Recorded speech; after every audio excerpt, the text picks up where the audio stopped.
Assalamualaikum malina sүйүүчүлөр. Мына бүгүн сиздерге Polko малинасына тумба жасоону чечтим бүгүн. 2 метр лист алып келдим, түзөлүү лист. Листи мындай кылып ийип алдым.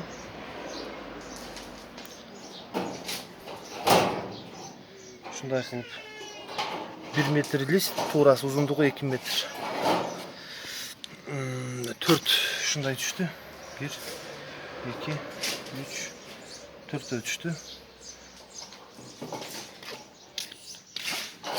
Tolganlar şunday sistemle yiyip jasadık. Bu şunday listi jasap yiyip uzunluğu 2 metre. Tuğrası 1 metrelik list. Bolgonu 800 son oldu. Metri 400 sondan iken 2 metre alıp geldim. Onday жанакындай зым алып келдим. Четверка. 4 размерде. Анан үчөөнү ушундай токуп койдум.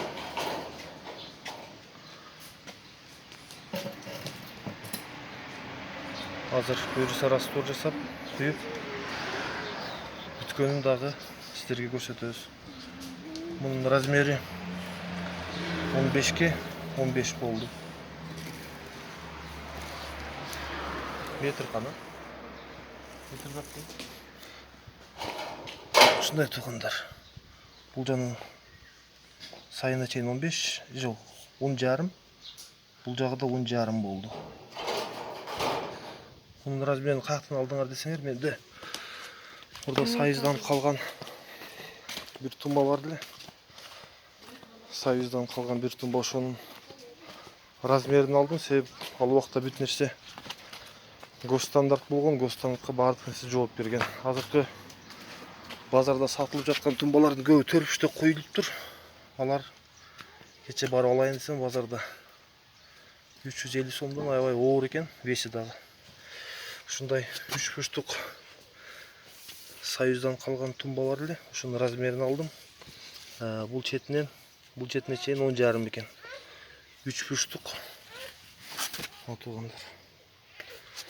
Бул арматура коюлган экен. 12-лик арматура окшойт. 3 коюлса керек ичинде. Аябай оор бирок.